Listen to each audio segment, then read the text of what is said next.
Evil doesn't always announce itself. It is instead silent and insidious like a predator, waiting for an innocent soul to invite it inside so it can devour. When a young boy unwittingly stumbles upon a relic of darkness, he opens a doorway to terror that will haunt him for years. His life will become a battle for his very soul. Will he survive, or will he be consumed by the darkness he's unleashed? This is the true account of John Drenner Jr.'s terrifying battle with a demonic force. The case is known as The Devil Inside Me. This video is a documentary-style chronicle of real events, told through those who lived them. It is a story of innocence corrupted by an ancient evil, of a family's fight for survival, and of a young man's journey through fear, torment, and ultimately, well, you'll see. Prepare yourself for a descent into a living nightmare, one you might not want to face alone or in the dark. Please make sure to like, hype, share, and subscribe. All those things help me out tremendously. Thank you. To tell this very interesting and complex case, let us first start at the beginning. Our story begins in Odenton, Maryland, a place famous for several things. It is home to the headquarters for the National Security Agency, or NSA, and home to the Army's Fort Meade. It is also known for having many forests that one can explore. This was particularly ideal for a young boy named John Drenner Jr. In 2003, a 12-year-old John, along with his 14-year-old sister Cheryl, were exploring the woods behind their grandmother's house one summer day. Cheryl, who seemed more gung-ho so to speak, was leading the way, while John trailed behind her, not wanting to seemingly get left in the dust. The two were known for being extremely close, with Cheryl clearly being the leader, whilst John was the follower. We loved going on nature hunts, looking for animals, and things like that together. We liked to explore, Cheryl would say in later interviews. While the two trailblazed, little did they know that something lay undiscovered before them, something that perhaps was better left buried. After nearly an hour of wandering, the two noticed unnatural shapes emerging through the foliage ahead. They began to see what appeared to be weathered wooden planks and a rusted tin roof. It was indeed a shack, hunched and forgotten among the pines and oaks. Vines curled up its walls, and the door hung slightly ajar, creaking softly as it swayed in the faint breeze. Butterflies danced uneasily in both John and Cheryl's stomachs. Together, they began sensing an odd silence surrounding them. There were no birds singing or insects buzzing. The woods had gone dead quiet. Cheryl didn't want to venture any deeper, but John, being an adventurous boy, decided that he wanted to see just what could be inside the old building's doors. As he neared closer to the threshold, fear began to well up inside him. But, pushing it down and deciding to be brave, John pushed the door open and stepped inside. The floorboards groaned under his weight. Dim light seeped through cracks in the walls, barely enough to see. As his eyes adjusted, he realized that the shack was littered with strange remnants of something. In one corner, a circle of melted wax and blackened candles. In another, animal bones, eerily arranged into a crude symbol. The air smelled of soot and something foul, like burnt hair or rotten eggs. John's heart thumped. He knew immediately that something was very wrong here. This wasn't a fun hideout or a forgotten clubhouse. It felt like he had stepped into a den of darkness. Still, he was a curious kid, and against his better instincts, he crept further in, drawn toward a crude wooden table at the center of the shack. On it lay an old-looking book, thick, with a cracked leather cover and yellowed pages. Dust swirled in the air as he picked it up. The cover had strange markings etched into the leather. They were symbols that John didn't recognize. The very touch of the book made the hairs on his arms stand straight up on end. He gently opened the book. Inside, the pages were filled with spidery handwritten text and unsettling diagrams. Inverted pentagrams, sketches of goat-headed figures, lists of what appeared to be rituals and incantations in a language that John wasn't familiar with. But despite this, he understood enough to realize that this was some kind of ritual book. With this realization, a deep chill ran through him despite the warm, musty summer air that surrounded him. John's hands trembled. He suddenly felt as if he were being watched. From outside the shack, a twig snapped. John was startled by this and nearly dropped the book. The silence of the woods had given way to a gathering chorus of whispers. At first, it seemed like the wind in the trees, but no wind was blowing by this time. They began to grow louder, circling him, saying words he couldn't quite make out. The fear that he had stuffed down earlier bubbled to the surface, and he slammed the book shut. It was at that moment that a shadow flickered at the edge of his vision. He spun towards the doorway, but nothing was there. John's instincts finally screamed at him to run, so clutching the old book tightly, he bolted out of the shack into the daylight. Upon exiting back into the dense woods, with the sun beginning to near the horizon, he realized that his sister was nowhere to be seen. She must have gotten spooked and headed back home, he thought. Then, suddenly, from behind him, he hears a low growl. John then ran as fast as he could through the brambles and trees. As his legs carried him, the forest seemed alive with noises now. The whispers seemed to be within mere inches of his ears. There was rustling in the brush on either side of him, twigs snapping just out of sight, as if something unseen was chasing him like a rabid dog and nipping at his heels. Panicking, John stumbled over roots and nearly fell. He could hear his own heartbeat thudding, and under it, that insidious whispering voice growing louder and clearer. It sounded like words in a foreign language, spoken just inches from his ear in a rasping hiss.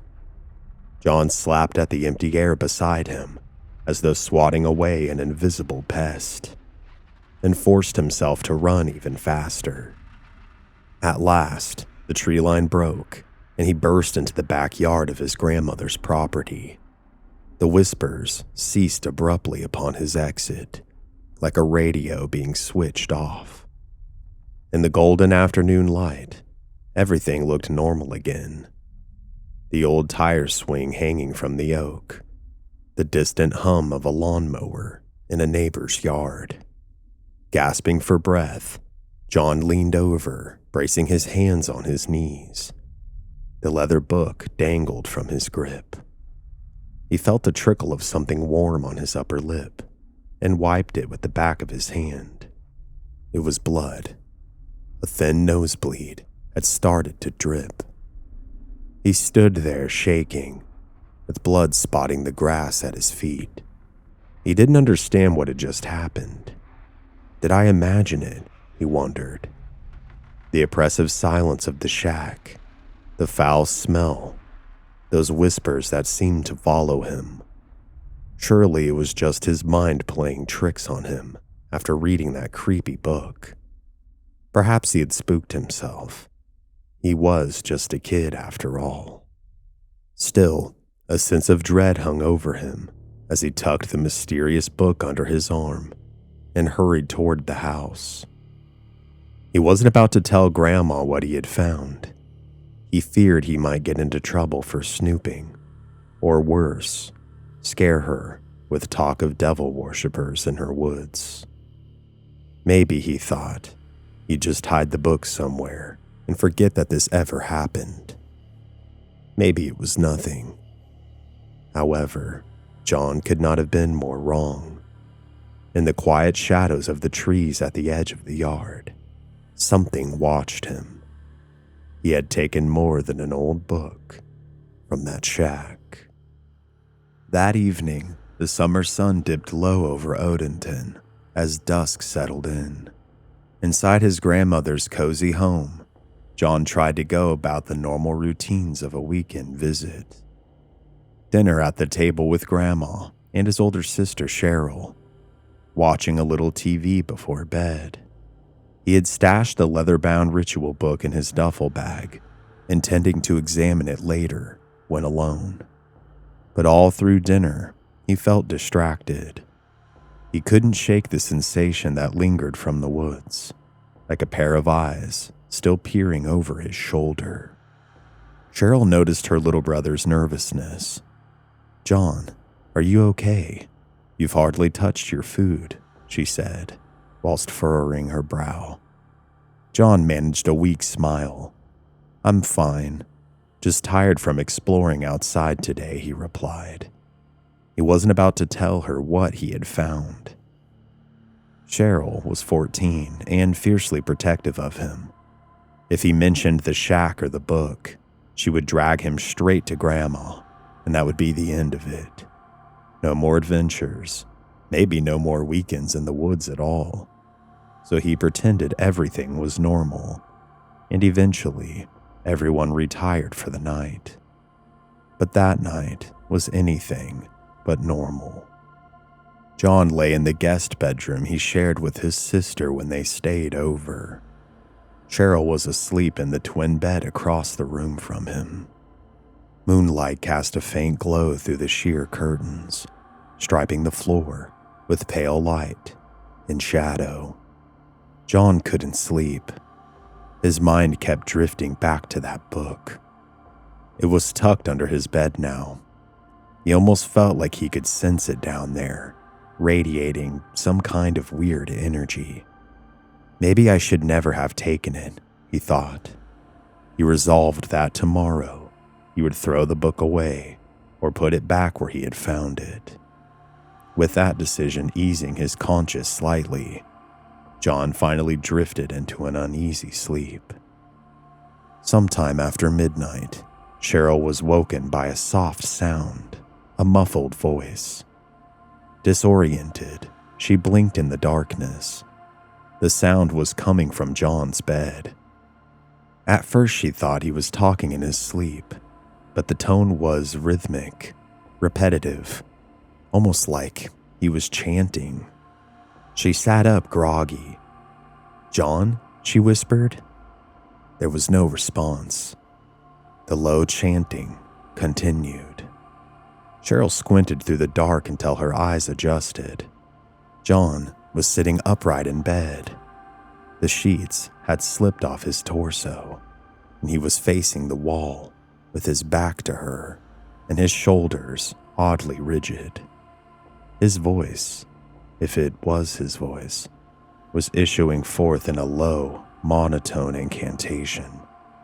The words were utterly foreign to her ears, some strange language that she had never heard before. It didn't sound like the playful gibberish of a child or a bad dream. It sounded deliberate, ritualistic. The hair on Cheryl's neck stood up. She swung her legs over the side of the bed, heart beginning to pound. "John, wake up," she hissed a little louder. And still, he droned on, oblivious to her. Cheryl approached slowly. In the slivers of moonlight, she could now see her brother's profile. His eyes were open, glassy, and unseeing, staring at the blank wall. His lips moved, forming those uncanny syllables in a steady rhythm. It was as if he were reciting a prayer in some ancient tongue, or a curse.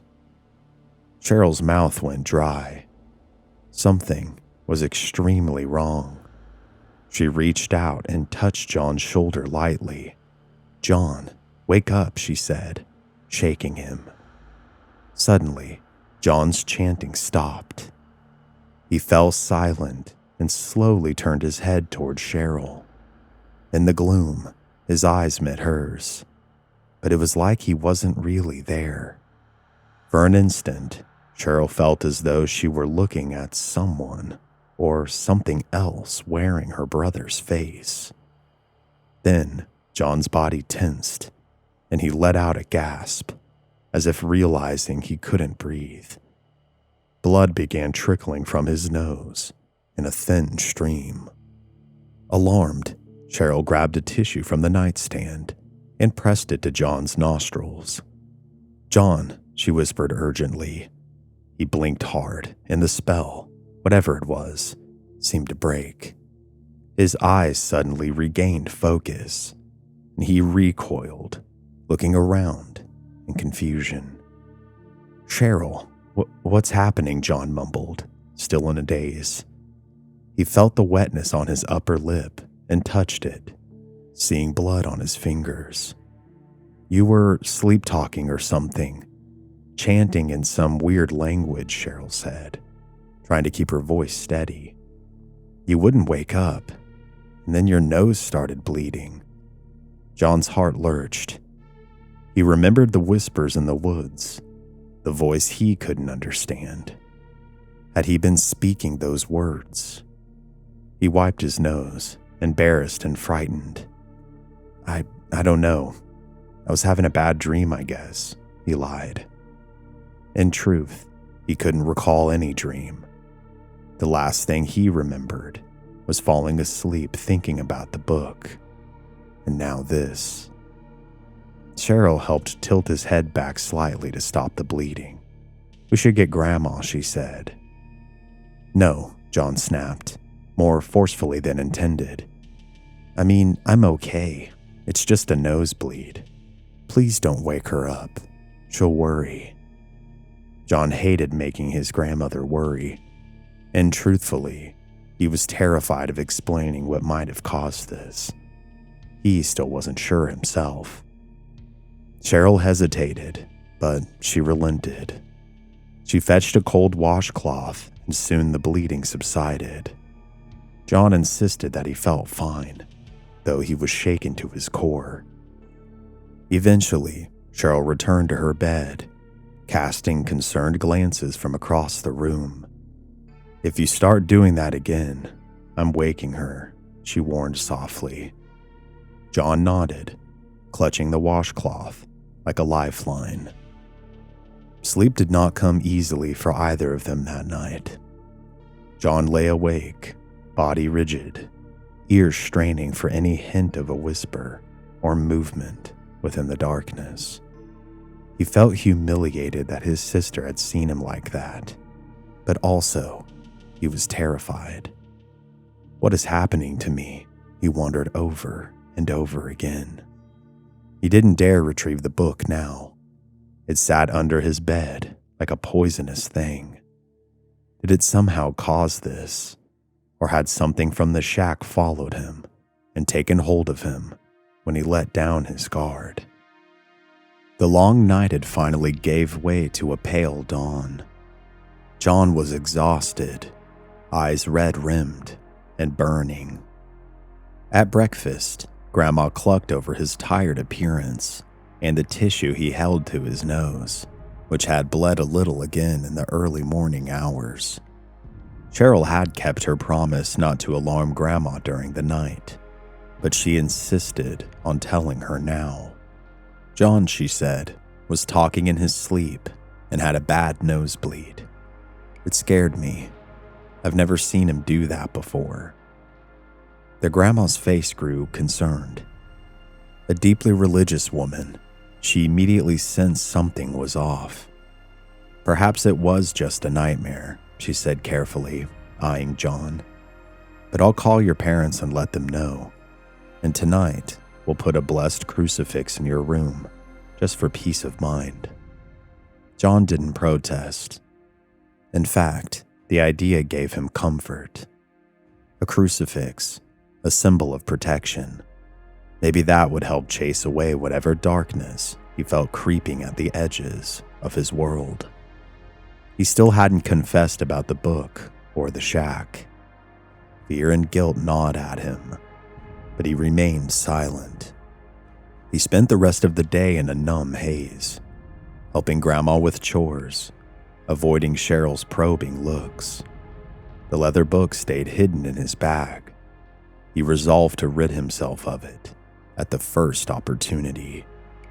True to her word, that evening Grandma produced a small wooden crucifix that had hung in her own bedroom. She gave it to John to keep by his bedside. She also quietly murmured prayers as she sprinkled holy water around the guest room, lingering at the windows and corners, asking for God's protection over her grandchildren. John watched her, feeling a swell of gratitude and a pinch of shame. He still hadn't told her why such measures might be necessary. He wasn't even sure himself if they were, but part of him still hoped that this was all just a bizarre coincidence or a fleeting scare that would fade away. That night, John held the crucifix in his hand as he lay in bed. Cheryl was already asleep, seemingly at ease after Grandma's blessings. For a while, John stared at the cross's form in the dim light, tracing it with his thumb. He whispered a shaky prayer of his own. Please, whoever's listening, keep me safe. Don't let anything bad happen. Eventually, sheer fatigue overtook him, and he finally slept. No chanting disturbed the darkness this time.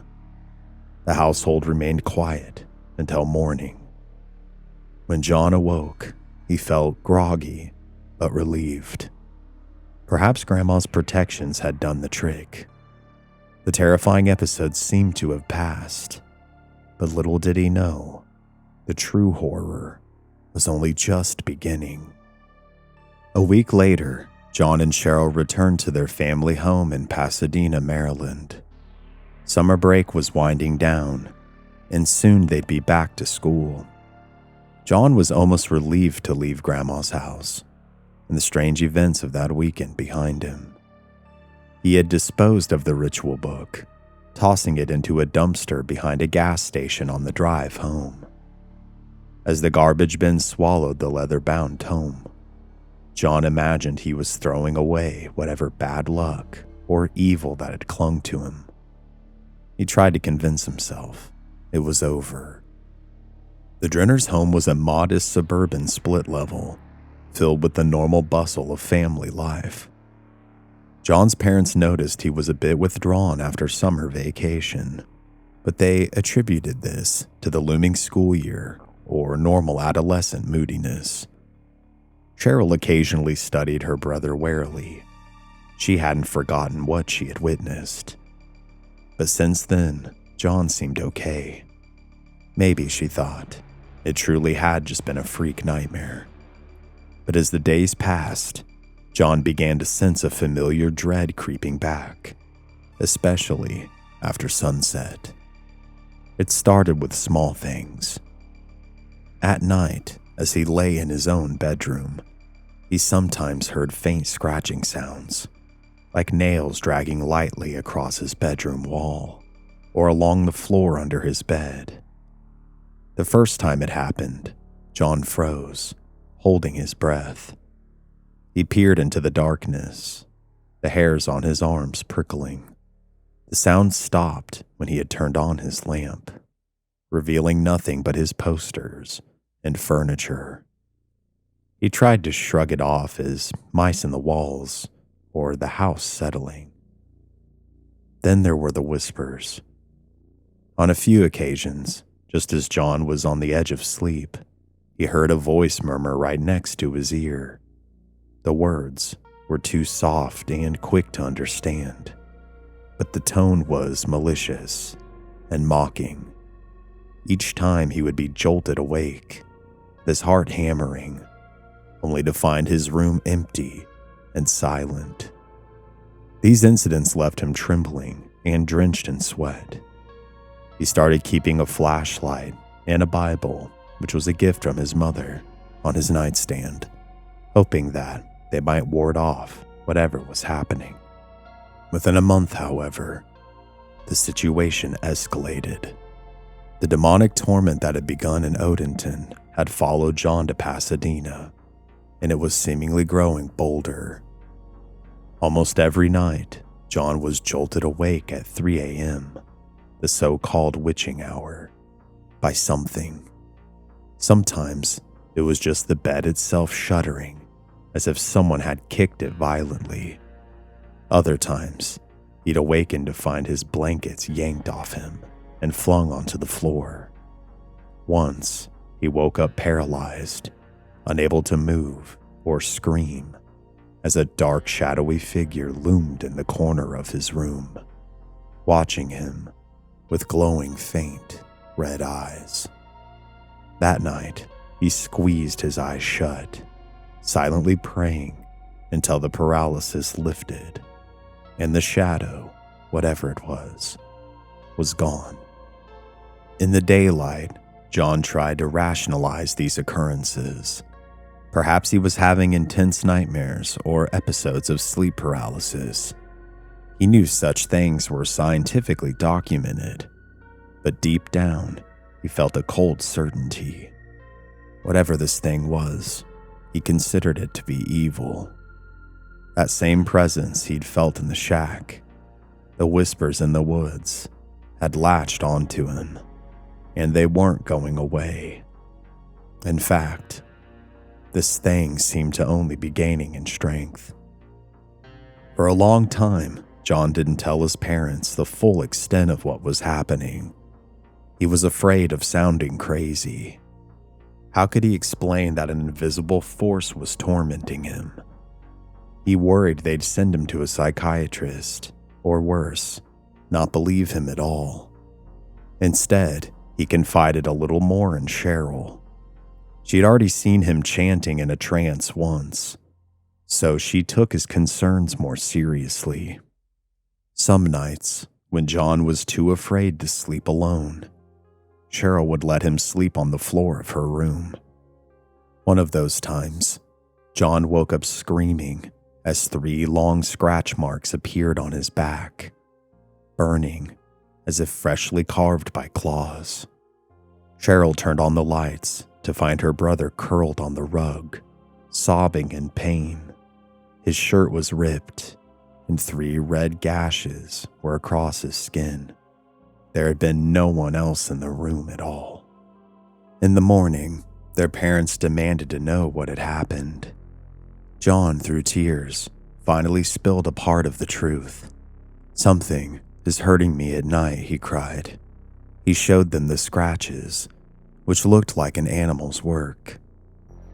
Perhaps, grasping for a logical explanation, his father theorized that it could have been John scratching himself during a nightmare, or perhaps a prank by a classmate that got out of hand earlier, though the latter made little sense.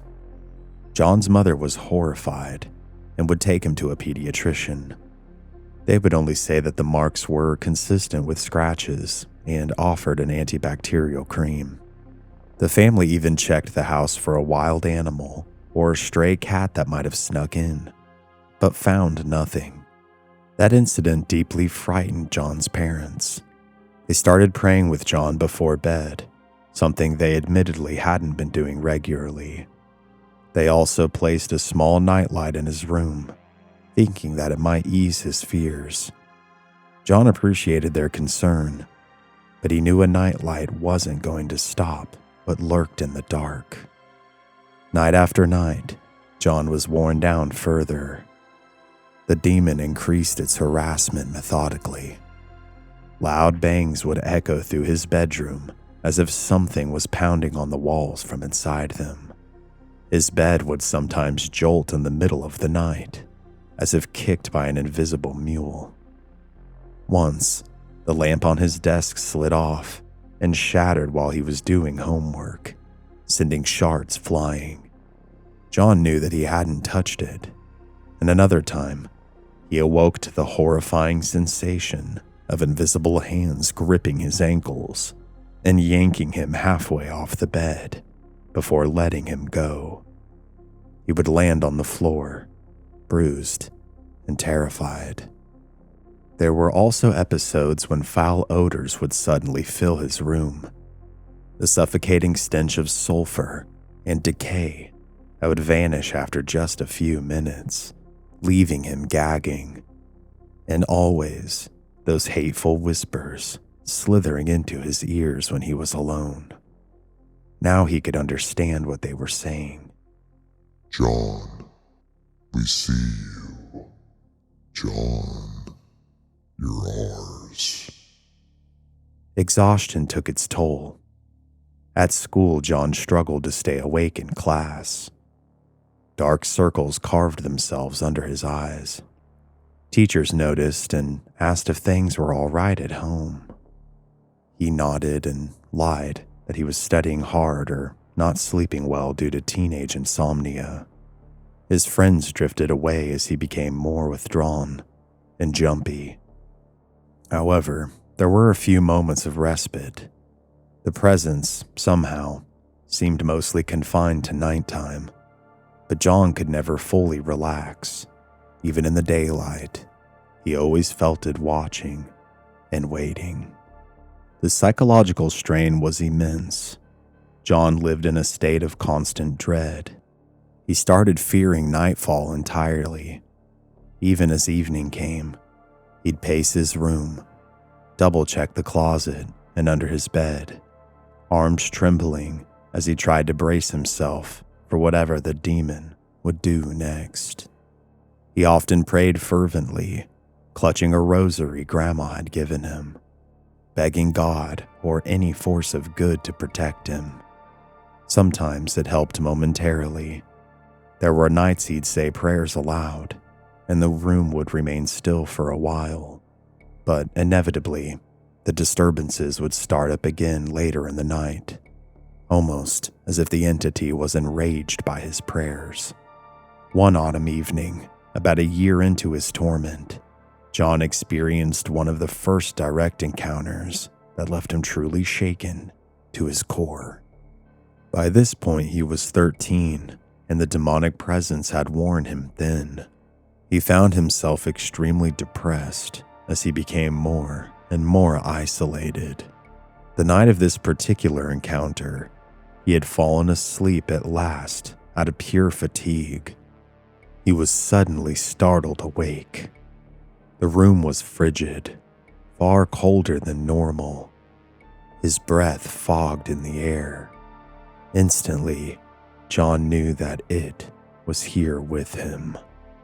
He reached for his bedside cross, but to his surprise, he couldn't move his arms. He couldn't move at all. He was completely paralyzed, lying on his back. All he seemed to be able to do was move his eyes. In the corner of the ceiling, he heard a soft, chittering sound, like claws skittering across plaster. Fear surged within him. He sensed something gather at the foot of his bed, though he couldn't turn his head. His eyes strained downward. In the darkness, a shape coalesced. It was darker than the shadows, a hunched, black silhouette, slowly rising before him. John's mind screamed, but his body remained rigid. The figure moved alongside of his bed. He could feel weight shifting the mattress as it crawled up, inching closer and closer. When it reached his face, John's whole body erupted in goosebumps. He felt hot, rancid breath waft over his cheek. The creature was right beside him, yet he could still only make out an anamorphous darkness. Suddenly, in a guttural whisper, it spoke his name. John.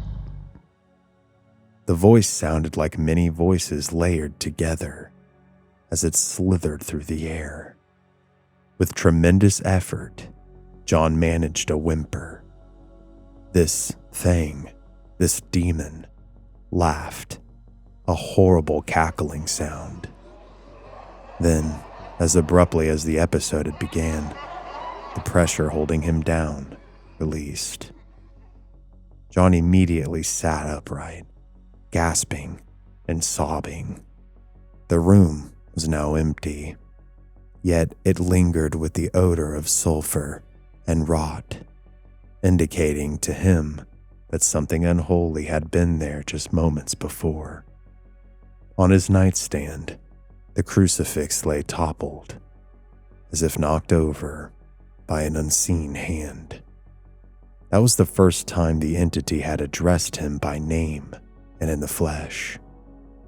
It left John shaking uncontrollably, unable to sleep for the rest of the night. By morning, he was sick with dread and exhaustion. His mother kept him home from school that day, thinking that he had the flu, as he was pale and vomiting from stress. John didn't correct her. How could he explain the sickness he felt? How could he explain that it was stemming from pure terror? Over the next several years, the demonic harassment continued relentlessly. It became the horrific background of John's life. By the time he was 16, he had experienced countless inexplicable phenomena. Objects flying off shelves, doors slamming shut on their own, disembodied growls in his ear at random times. His family struggled to understand and cope. They did bring in a local pastor to bless the house once, but aside from a temporary calm that very night, nothing really changed. The entity had remained. If anything, it grew more furious. Sometimes it even tormented other members of the family. A whisper here, a shadow sighting there, but it focused the brunt of its malice on John. He was the target. He had been marked. Yet, John survived each night, somehow. He learned to live with the terror as a grotesque normal. By age 18, he was finishing high school and aching to move out, hoping desperately that maybe distance would weaken the demon's hold. He had grown used to the attacks, as strange as that sounds.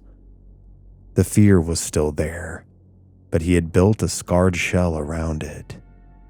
What he hadn't realized, though, was that the demon had no intention of letting him go so easily. It would follow him. It would never stop, as it promised, until he was dead. One humid summer night, everything reached a horrific crescendo. Earlier that day, John had dared to feel a glimmer of hope. He and a couple of his friends had gone to the beach, and for a short while under the sun, he'd almost felt like a normal teenager again. Laughing, joking, forgetting the darkness that waited for him at home. That evening, he even managed a genuine smile at dinner with his parents and sister. For once, he thought maybe things were quieting down. It had been about a week since anything major had happened, and maybe, just maybe, the entity was losing interest or power. He couldn't have been more mistaken. That night, as John drifted off in his bedroom, his mind replayed happy memories of the beach, but the darkness had been waiting for exactly such a moment of lowered guard. John awoke to a sudden crack of thunder. Being shaken out of a sound sleep, He jolted upright, as if his heart had leapt into his throat. Quickly turning on his lamp, his eyes frantically screened the room. Heavy rain then began assaulting the roof and pelting his windows. As he tried to calm down, a flash of lightning illuminated the rest of his room for just a moment. Albeit unnerving, he didn't see anything out of the ordinary. However, before he could ponder further, assuming he had just been startled by the storm outside, the lamp in his room flickered and then turned off.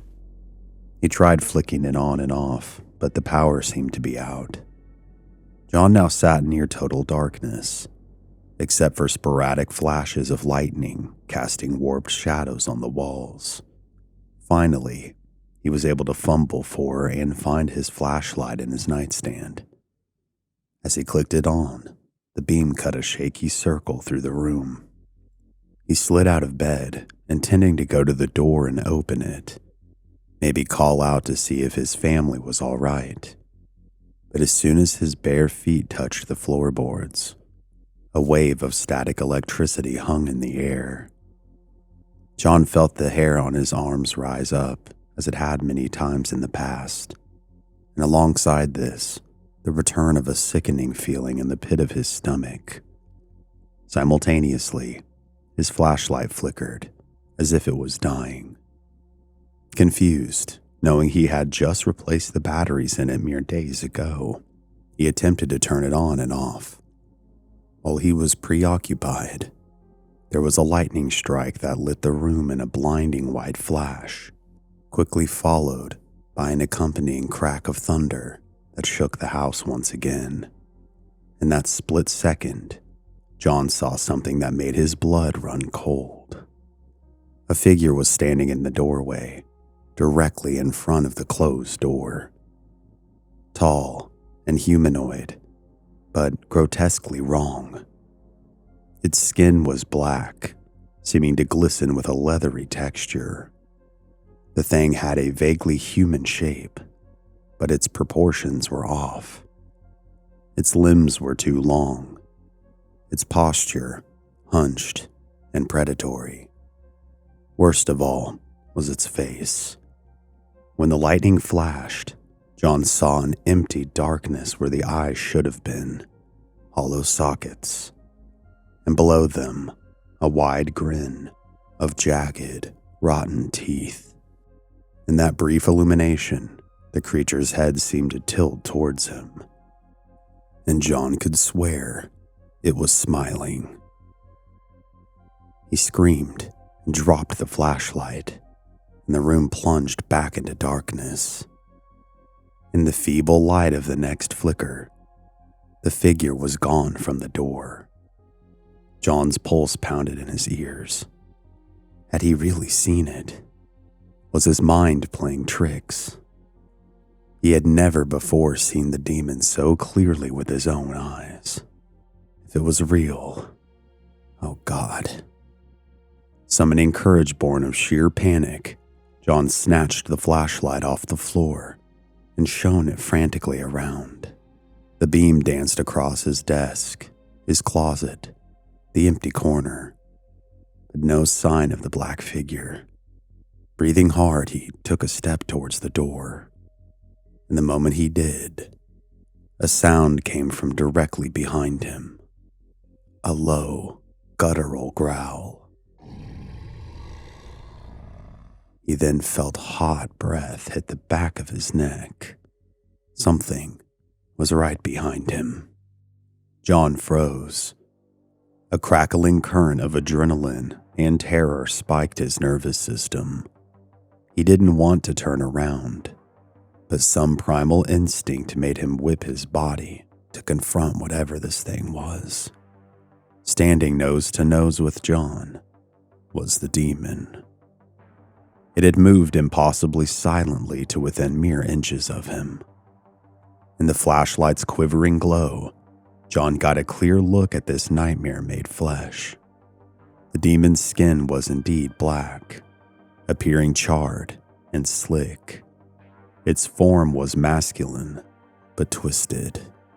as if agony was etched into every sinew. It had no visible eyes, just deep sunken pits, oozing shadow. Its mouth hung open in that horrible grin, revealing gnarled teeth like broken glass. It was so close that John could feel its breath now on his face. The scent, putrid and hot, smelling of decay. John's mind went blank with terror. He thought he might faint on the spot. Somehow, he managed to croak out a single question, his voice barely above a whisper. "What are you?" The demon's chest vibrated with a chilling laugh that didn't sound entirely audible. It resonated inside of John's head. Then it spoke, and its voice was a legion of voices, almost as if multiple people and animals were intertwined in a dreadful harmony. "We are legion," it rasped, each word crackling with ancient malice. "You belong to us." In that instant, John felt a violation deeper than any physical wound. A sudden blackness swarmed his vision. The last thing he remembered was a powerful blow. He felt himself hit the floor hard, and then nothing but the void after. John lost consciousness, and when he finally woke, it was morning. Weak sunlight peeked through the curtains. He found himself sprawled on the living room floor downstairs. How he got there, he had no idea. His entire body ached, as if he had been beaten. And slowly, memories of the previous night began to trickle back. The storm, the figure, that face, and that voice. John's stomach churned with fear and disgust at the recollection. For a moment, he hoped that it was just some kind of hellish nightmare. But as he sat up, pain lanced through him. He looked down to discover that his shirt was torn and stained with blood. With trembling hands, John lifted the fabric. His torso and arms were covered in fresh scratches and bite marks. Angry, red gashes crisscrossing his skin, and oval bruises ringed with deep indentations of bite wounds. He let out a strangled sob. This was no dream.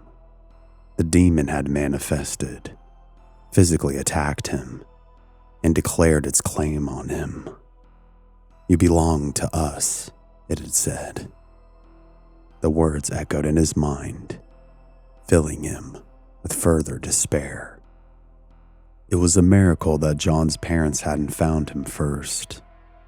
They were still asleep upstairs and unaware of the struggle that had happened under their roof. John got to his feet, wincing. He felt violated and utterly alone.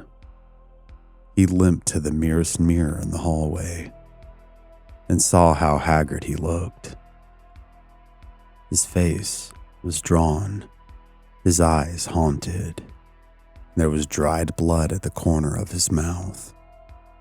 He cleaned himself up as best as he could, not wanting to alarm his family, and pulled on a fresh long-sleeved shirt to hide his injuries. In a daze, he returned to his bedroom. The door was wide open, though he remembered it slamming shut. And aside from the shattered lamp and fallen crucifix, everything looked disturbingly ordinary.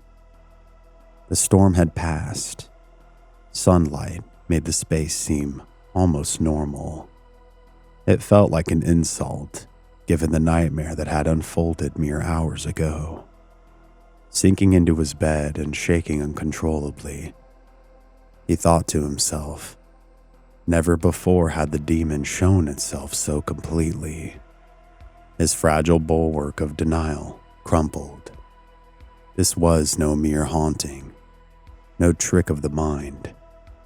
A literal demon was after him, and by calling itself Legion, it suggested that perhaps there were many demons, or at least one powerful one that aligned with the demonic horde spoken of in the Bible. The weight of the realization was crushing. How could anyone fight such a thing? When his family woke and went about their mourning, John stayed quiet about the details of what had happened. He only mentioned that he had fell and broke his lamp and got a little scratched up. His parents eyed the marks on his neck and the way he winced moving, and they knew that he wasn't telling the full truth. But by now they were out of their depth. They had tried doctors. They had tried prayer. What more could they do? His father just muttered that maybe they could see a specialist. His mother gently suggested therapy once more, and John agreed to whatever they wanted, but inside, he felt hollow. After that night, something in John changed. Fear curdled into resignation. He truly believed what the demon had told him, that he belonged to it, that it wouldn't stop until he was dead. Waking up bloodied on the floor became a new morbid normal. Whenever a particularly vicious attack happened, John would simply clean himself up, hide the evidence, and endure the day.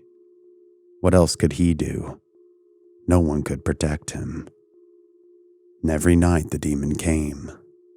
Sometimes it was minor, scratches or just a whisper.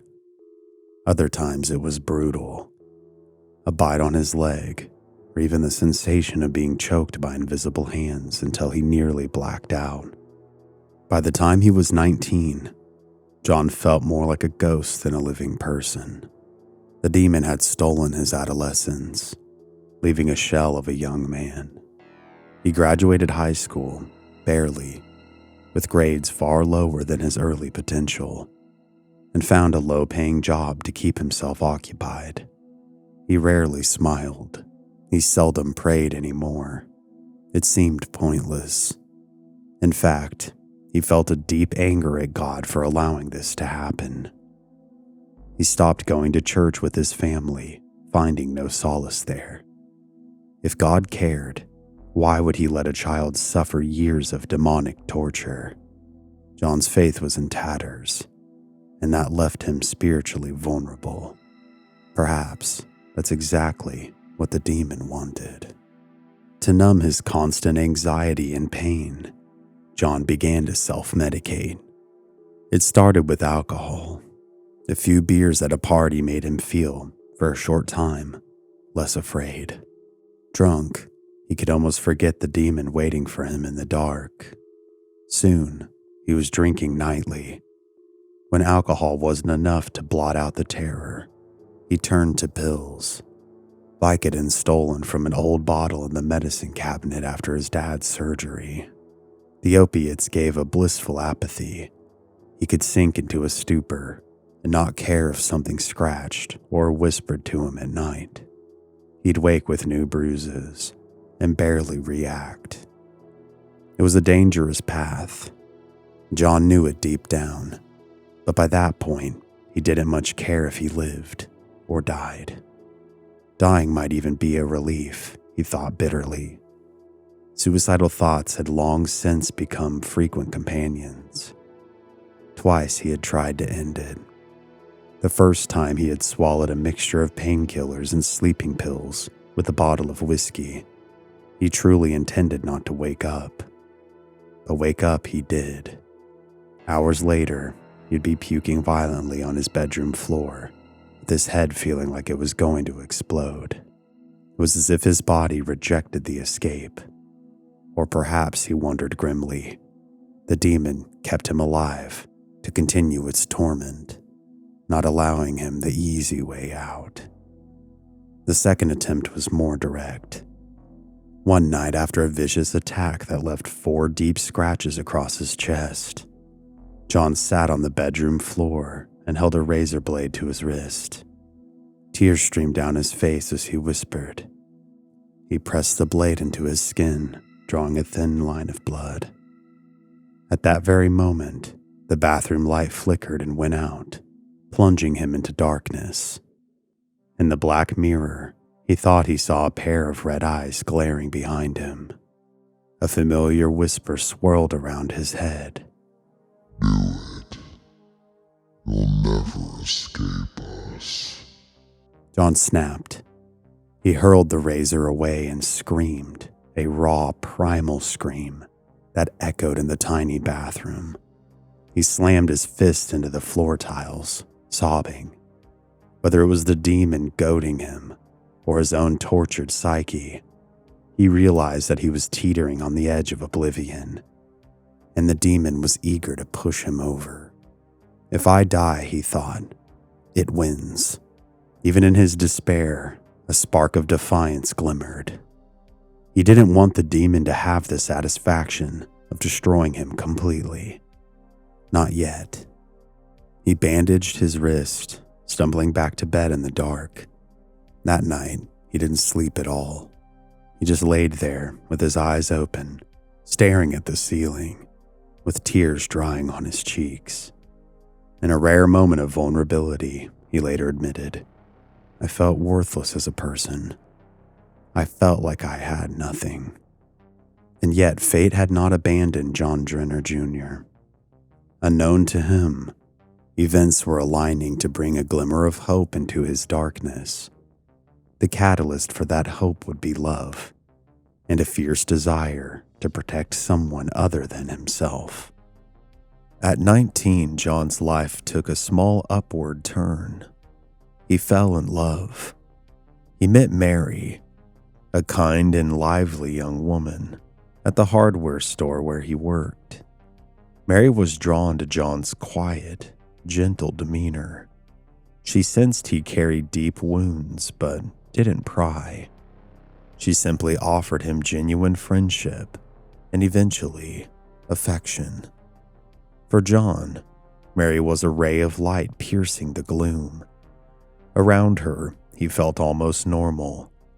She made him laugh again, something he thought he had forgotten how to do.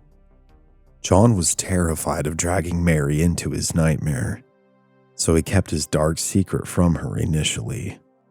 When she asked about the faint scars on his arms or the tiredness in his eyes, he deflected with half-truths, saying that he had had a sleep disorder or a rough childhood.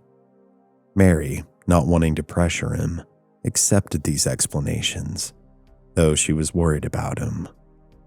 Within a year, their relationship blossomed. Mary became a source of strength for John. He found himself looking forward to spending time with her, and for the first time in ages, he imagined a future, perhaps even a happy one, if he could just rid himself of this demon somehow. His love for Mary rekindled a will to fight that had nearly been extinguished. In quiet moments, he dared to pray again, not for himself, but for Mary's safety and happiness. Eventually, they decided to move in together. Mary had a small rental house not far from John's parents, and it seemed like a perfect fresh start. John hoped privately that maybe leaving his family's home, where so many traumatic events had occurred, might weaken the demon's hold on him. Perhaps the entity was tied to that place. It was a feeble hope, but he clung to it. The first few nights after John moved into Mary's house were peaceful. John still lay awake for hours, tense and waiting for the familiar disturbances. But none came. For an entire blessed week, John experienced quiet, uninterrupted sleep at Mary's side. He began to believe that he might have escaped the demon at last. Mary noticed his improved mood and was delighted. She had no idea why John's nightmares, as he called them, had apparently stopped, but she was relieved for him. The reprieve did not last, however. Evil is patient, and it had followed John to his new home. It was simply lulling him into a false sense of security before delivering its next cruel blow. One warm summer night, Mary was awakened by a strange sensation. The bed was vibrating. At first she thought it might be an earthquake tremor, but nothing else in the room was rattling. She then realized that John was shaking. He had been the source of the movement. He lay beside her, eyes shut, but his body was shaking uncontrollably, as if having a seizure. "John," Mary whispered urgently, sitting up. She gently shook him, and his eyes flew open, wild and panicked. He sucked in a huge gasp of air, as if he had been drowning. Then he stared at Mary with an expression of pure terror. "It was here," he panted. "In the dream, Mary's blood ran cold. "Who was here, John? What happened?" John pressed a hand to his forehead. He was drenched in sweat. "I saw a woman," he stammered. "A horrific old woman. She was in our room. She crawled onto the bed and into me. I think I was dreaming, but it felt so real." His voice broke. "She was choking me from the inside." Mary's eyes widened in alarm. She didn't fully understand, but she could see John was deeply frightened. So she embraced him, rubbing his back, and told him, "It's okay. It was just a nightmare." John nodded shakily, clinging to her. He didn't tell Mary that he recognized the crone-like woman from his dream as just another form of the demon. It often tricked him with disguises in his nightmares. This time, an old witch-like hag, but it was the same entity, it was sure. And the way it felt, crawling into him, it was possessing him in the dream. He hadn't experienced that before. It terrified him much more than any scratch or bite could. Mary eventually calmed him and they went back to an uneasy sleep. But the demon was done hiding. The next evening, as the couple ate dinner together, Mary's bookshelf suddenly toppled over without warning, crashing to the floor.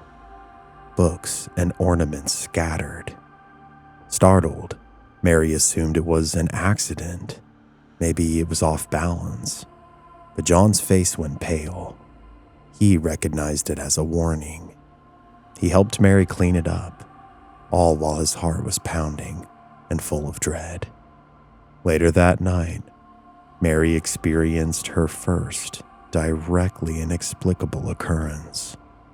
She had gone into the bathroom to brush her teeth while John was locking up the house. As she stood at the sink, something flickered in her peripheral vision. She looked up at the mirror and screamed.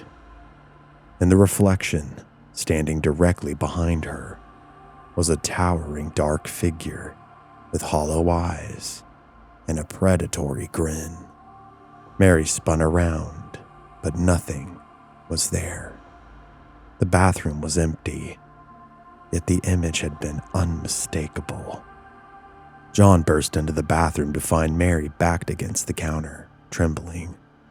"Mary, what happened?" he demanded, though he could guess. Mary's voice shook. "I thought I saw someone behind me in the mirror." She clutched at John's arm. It looked horrible. John's heart sank. There was no point in denying it now. The demon had revealed itself to Mary.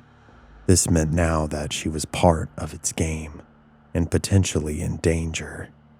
He felt a surge of guilt and fear. He had hoped to spare her from this horror, but this entity was not going to allow that. That night, John finally confessed everything to Mary. They sat on the couch, and in halting words, he recounted the whole ordeal since he was a child. The shack in the woods, the chanting, the nightly torments, scratches, and attacks. The demonic apparition calling itself Legion. Mary listened, with her eyes wide and brimming with tears. She understood the full scope of trauma that John had been living with. It was almost too fantastical to believe. Yet what she saw in the mirror and John's absolute conviction left no doubt that something supernatural and evil was at work. "Oh, John," Mary whispered, holding his hand tightly. "Why didn't you tell me sooner? You've been carrying this alone for far too long." "I didn't want to scare you or think I was crazy," he said. "I thought maybe I could handle it or it would go away. And for a moment I thought it had, once I had moved here. But I was wrong. It followed me and now it's showing itself to you. I'm so sorry, Mary. I never wanted you to be involved in this." Mary wiped her tears, trying to be strong. "We'll deal with this together," she said, though her voice trembled. "You're not alone anymore." Her resolve bolstered John, and for the first time he had an ally who fully believed him and was in it with him. That night, however, the demon escalated its campaign, as if enraged by Mary's involvement. In the darkest hour of the early morning, around 3 a.m., they were jolted awake by a loud bang in the kitchen. They rushed out of the bedroom to find all of the cabinet doors flung open and all of their dishes tossed to the floor. Many of them were broken. The whole house vibrated with a palpable anger. Mary yelped as she felt something scratch her leg. There were 3 shallow cuts that seemed to appear out of nowhere on her calf. John quickly pulled her behind him, furious and terrified. He shouted into the empty air, "Leave her alone. It's me you want, not her," his voice echoed. There was no answer, but an oppressive presence pressed down on them, and Mary clutched his arm, shaking. They barely slept the rest of that night, jumping at every creak. But come morning, Mary had made the decision. She said, "John, we need help. We can't go on like this." John, exhausted and desperate, agreed. He had reached the end of his rope. The demon's bold attack on Mary was the last straw. If he didn't find help, he feared it would truly kill them both. But who to turn to? They had seemingly tried everything.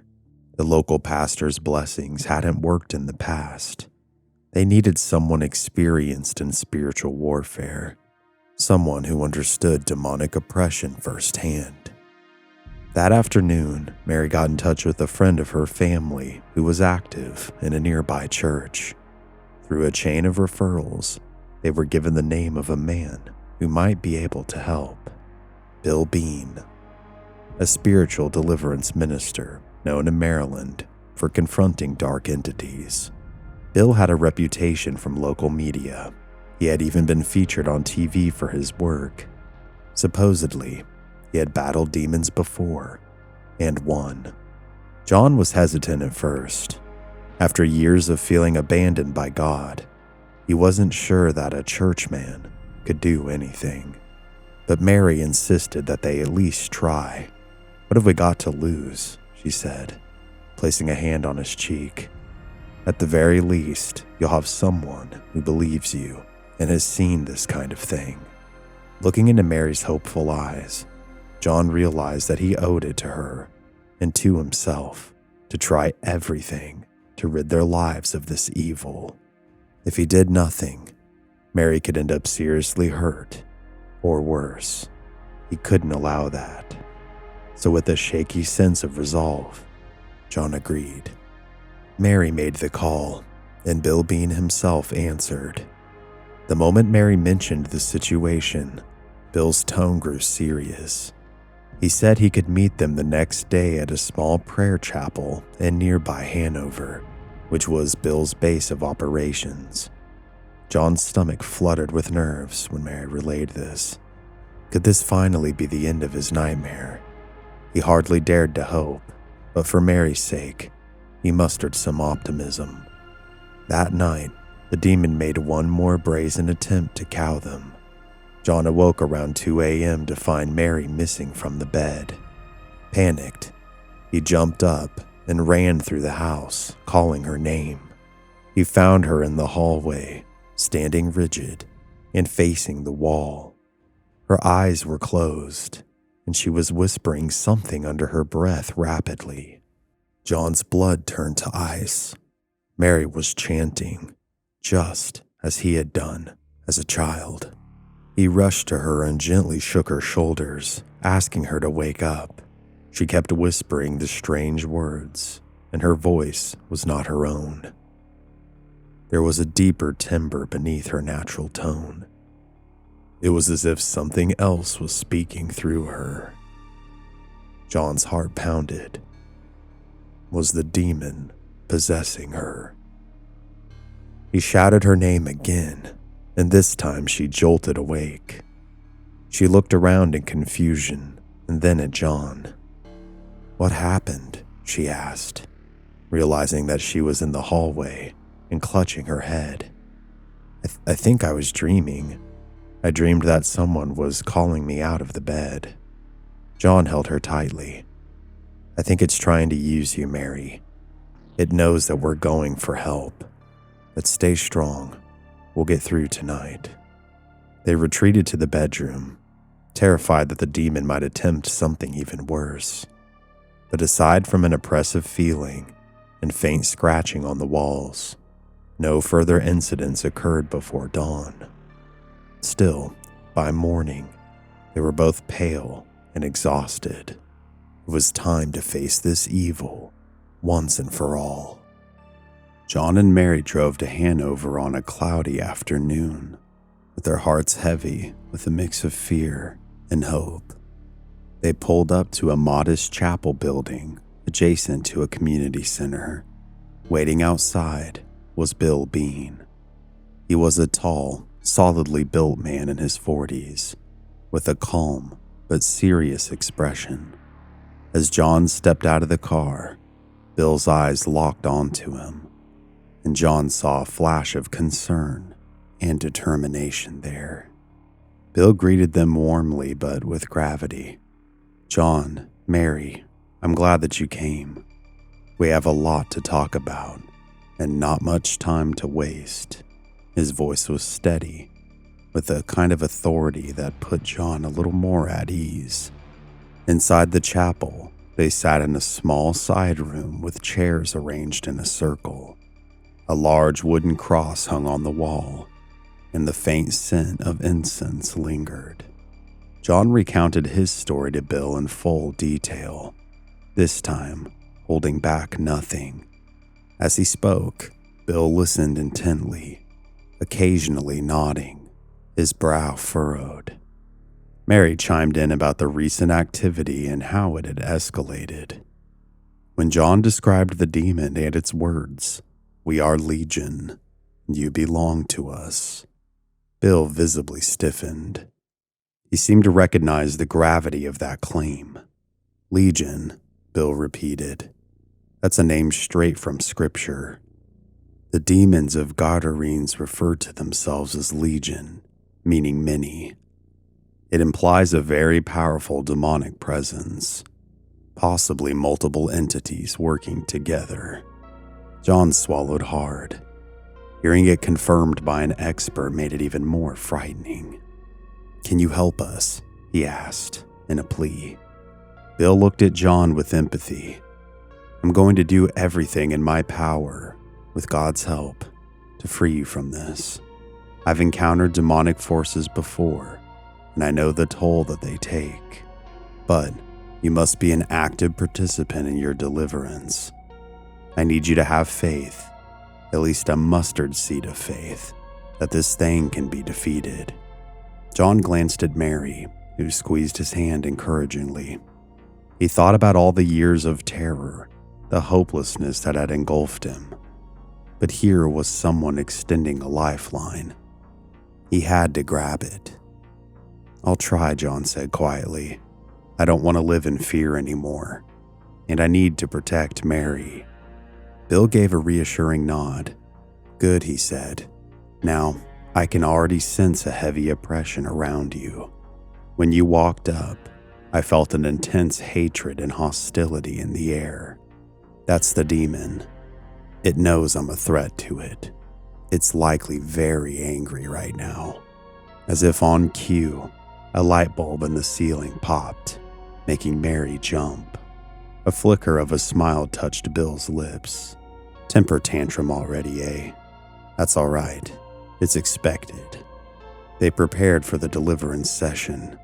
Bill's approach was not a formal Catholic exorcism per se, but a deliverance prayer, a coordinated series of prayers, scripture readings, and commands in the name of Jesus to expel the demon. He explained briefly that while exorcism is a specific Catholic rite, deliverance is often more conversational and prayer-driven, but has the same goal: to cast out the evil spirit. The power isn't in ritual items or Latin phrases. It's in faith and invoking the authority of Christ, he said. John nodded, though he still felt unsure of his own faith. Bill had John sit in a chair at the center of the room. Mary sat a few feet behind him, observing nervously, but praying silently. Bill fetched a small bottle of holy water, anointing oil, and a Bible. He placed a hand on John's shoulder and asked him to close his eyes and pray along in his heart. The deliverance began calmly. Bill prayed aloud, inviting the presence of God and asking for angelic protection. Then his tone shifted, growing firm and commanding. He began directly addressing any unclean spirits that might be attached to John. In the name of Jesus Christ, I command any demon afflicting this child of God to reveal itself and depart. Bill's voice rang with authority in the small room. John sat tense, with his eyes shut tightly. At first, nothing happened. Bill continued, praying Psalm 23 and Psalm 91, passages about protection. As he spoke, John felt a sudden pang of nausea. A wave of dizziness hit him, and he swayed in his chair. The air in the room grew thick and stifling. Mary gasped softly. She later said she saw a dark mist gathering in the corner behind John's chair. Bill noticed John's discomfort and pressed on more forcefully. I bind and rebuke the spirit of Legion tormenting John Drenner. By the blood of Christ, you have no authority here, and you must leave John now, Bill declared. John's head lolled back. He felt an overwhelming surge of anger welling up, but it wasn't his own emotion. A deep guttural sound rumbled from his chest. A growl that shocked Mary to hear coming from the man that she loved. John's eyes remained shut, but his lips curled into a snarl. A gravelly voice, not entirely his own, spat out, He's ours. You can't save him. Mary stifled a cry. It was the demon speaking through John. Bill didn't flinch. You have no claim on him, he responded firmly, holding a Bible up. John has renounced you. He belongs to God, not you. John's body suddenly convulsed, nearly toppling the chair. An unseen force seemed to be struggling within him. Mary rushed to steady John, but Bill motioned for her to stay back as he continued the prayers. By the authority of Jesus Christ, I cast you out. Every last demon, every unclean spirit. Legion, I command you, depart and never return. Bill's voice was like thunder in that room. John let out a cry, a mix of pain and fury. The lights flickered violently. Mary clung to a small cross pendant around her neck, praying desperately, and Bill continued to pray, attempting to cast the demons out. What happened next was something John would later struggle to describe. He felt a pressure rising from deep in his core, as though something were being forcefully drawn out of him. It burned and writhed inside, trying to cling to whatever part of him it held. John felt his mouth open, and an inhuman shriek tore out of it, echoing off the chapel walls.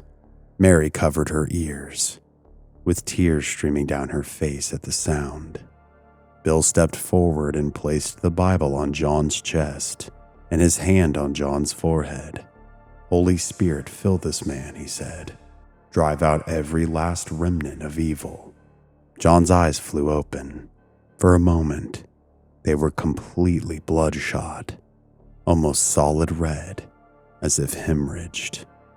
Mary would later say that it was the most frightening sight, as if another entity was glaring out through John's eyes. But then, abruptly, John's body went limp.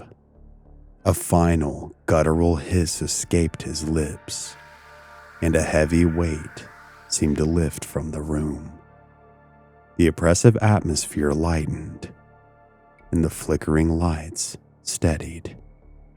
A profound silence then fell upon the room. After several moments, John slumped forward, sobbing softly. Bill caught him and eased him back into the chair, while Mary rushed to his side.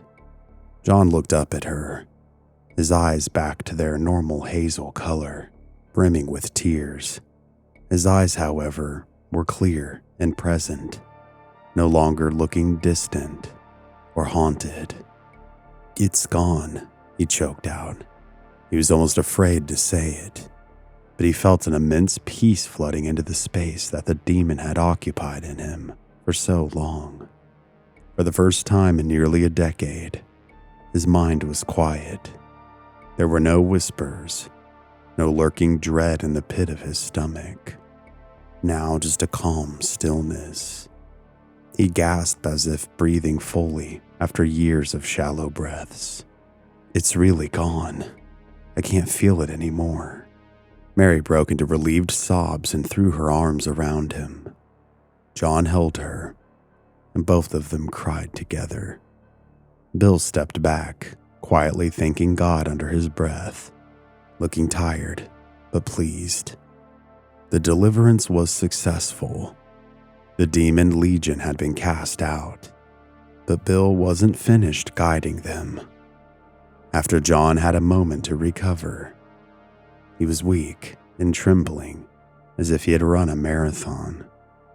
Bill sat with him and Mary to discuss how to stay free of the demonic influence. He explained that John needed to reclaim his life and spirit, to fill the void with positive, faithful things, so that the darkness couldn't sneak back in. Bill spoke with such a gentle earnestness. An exorcism or deliverance is not the end. It's the beginning of a new fight, one to keep yourself fortified. You eliminate fear, you starve the devil out of your life. John nodded, absorbing every word. Bill gave him practical steps. Regular prayer or meditation on good things, keeping blessed items or scripture around, and importantly, not giving into fear or negative emotions that could invite the entity back. Walk in strength and courage, Bill said. If you do that, nothing can stand against you. The moment you allow fear or despair to take hold, you crack open a door for the enemy. Don't let that happen. You have authority over your own life now. John took those words to heart. He promised himself that he would never let that darkness in again. The difference in how he felt was night and day. He hadn't realized how heavy the weight on his soul had been until it was gone. In its absence, he felt light, buoyant, free. Mary too was advised on how to protect herself. though Bill believed the demon had only targeted her to get to John. With John free, Mary should be safe, especially if they kept their home spiritually cleansed and their lives positive. He offered to come bless their house, and a few days later, he did just that, walking through each room with prayers, holy water, and salt, declaring it a place of peace. John attended that house blessing, reciting prayers alongside Bill, feeling stronger in faith than he had in years. The nightmares, scratches, and whispers did not return. For the first time in so long, John slept deeply and soundly through the night, with Mary curled at his side, both of them untroubled by dark dreams. It felt like a miracle. John Drenner Jr.'s life transformed after the Deliverance. At age 21, he finally knew the taste of peace. The scars on his body remained, but the wounds in his spirit began to heal. In the wake of his ordeal, John found a renewed sense of purpose. No longer a victim cowering in the dark, he felt empowered by surviving such evil. He made a promise to himself that he would never let fear control him again. In the months and years that followed, John strengthened his faith and took care of his mental and physical health. He quit drinking and pill popping completely.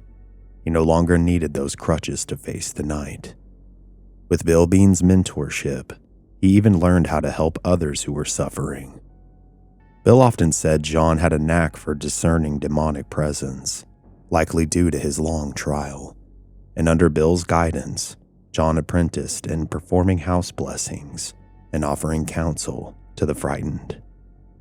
John's journey was not without lingering shadows, however. Occasionally, in the quiet of the night, he would wake from a mild nightmare or catch a glimpse of a dark shape in his peripheral vision. His heart would stutter with the old fear, but he would take a steady breath and dispel the fear with a prayer or a flick of the light. The shadows would retreat, revealed as only tricks of the mind. Still, John would never forget about the demon's final promise, that it wouldn't stop until he was dead. John understood enough about the paranormal to realize that while the demon had been cast out, such entities lurk, waiting for moments of weakness to try to slither back in. He had to remain vigilant, not just for himself, but for his loved ones. Fortunately, he no longer lived in fear of that possibility. Instead, he lived in preparedness. He fortified his life with positivity, love, and faith. He married Mary not long after, and together they built a family grounded in hope rather than fear. They hung a crucifix in every room of their home, not solely to ward off evil, but as a reminder of the light that saved John from the darkness. News of John's story quietly spread in paranormal circles, and in time, he even agreed to share his experiences publicly, both as a cautionary tale and a testament of overcoming evil. His account was featured on a television series known as A Haunting, which is one of my all-time favorites. And by sharing his story, he felt that he was allowing others to learn of the horrifying ordeal that he had endured, but of the power of deliverance that freed him. Standing in the warm light of a new dawn, John Drenner Jr. reflected on his journey with hard-earned wisdom. Evil is real, but so is courage. Fear is powerful, but so is faith. He learned that even in the darkest night, one must never surrender hope, for the darkness feeds on surrender. And he learned that sometimes the greatest weapon against the devil is simply refusing to be afraid anymore. So if you ever find yourself hunted, oppressed, craved by the dark and the demonic, just remember John's words of wisdom. I had originally come across John's story from his episode on a haunting, probably back in 2014 or 15. I remember it gripping me and reminding me a bit of my own struggles dealing with the paranormal growing up. I also remember coming across Bill Bean from this episode, and he would also tell his own story across various mediums and shows over the years, and his story is certainly intriguing as well. I'm sure I'll cover it at some point. While looking for an update on John, I made the unfortunate discovery that he actually passed away last year in 2024. I'm not sure exactly what happened, but I hope that he rests in peace. Hope you guys enjoyed this episode. If you did, please like it, hype it if you can, share, and comment below. All those things help me out tremendously.